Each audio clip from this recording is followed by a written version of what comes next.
there's an expectation that as they build all the data centers and the manufacturing facilities and everything else, that there's going to be a big need for heavy equipment. Caterpillar is really good at that. Their ticker symbol is CAT.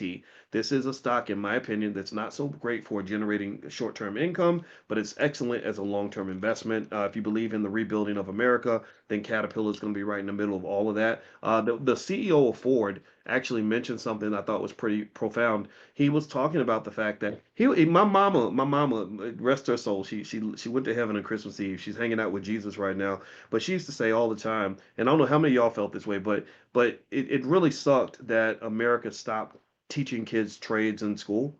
Did anybody else find that annoying? It was really annoying to me that we started getting to the point where we literally were just, throwing everybody toward college.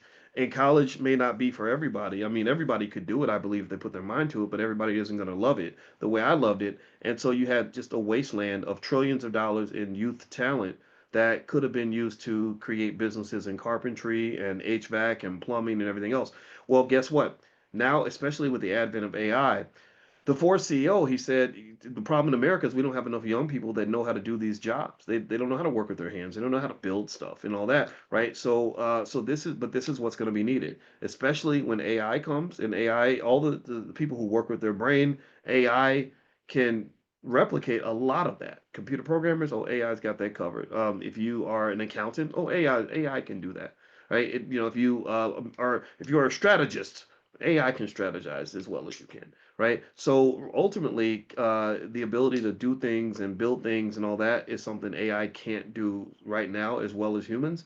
Although the robots are coming, that the robotics industry is expected to be bigger than the automobile industry. Did y'all hear me?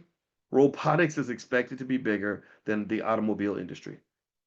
And that's why I have an investment stake in Tesla. I don't care nothing about nobody's politics. I got my money in Tesla because they are one of the leading companies in this area. Also, Bots, BOTZ. Bots is an ETF that's in robotics. That's a long-term investment for me. So the robots, when the robots are here, it's gonna just be a different world, right? You're just gonna have all these freaking robots that are smarter than people, that are stronger than people, that have more flexibility and endurance than humans do. And it's like, man, what do we do? This is going to be crazy.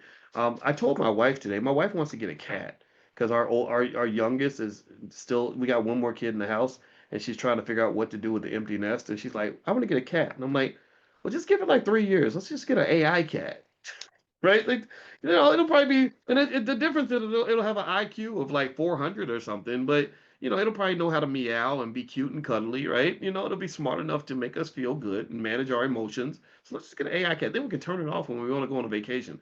You get a person or a real animal, it's just you gotta they be crapping all over the place. Anyway, okay, let me get back to it. So forget the AI cat. This is a conversation we literally had. Another one is JP Morgan Chase.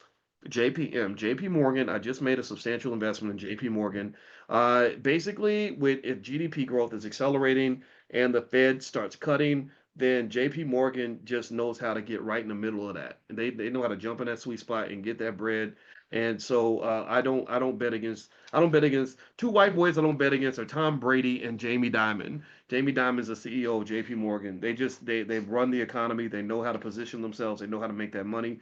So JP Morgan could be a nice long-term stock that you can dollar cost average into. I believe it's a generational stock. It's the kind of stock that you invest in consistently over a 30-year period, pass it to your child, and then they become owners of JP Morgan, and then you've got a nice little black-owned business that's yours. And what I mean by black-owned business is you're black, you own it, that's black-owned. You're just not doing the work.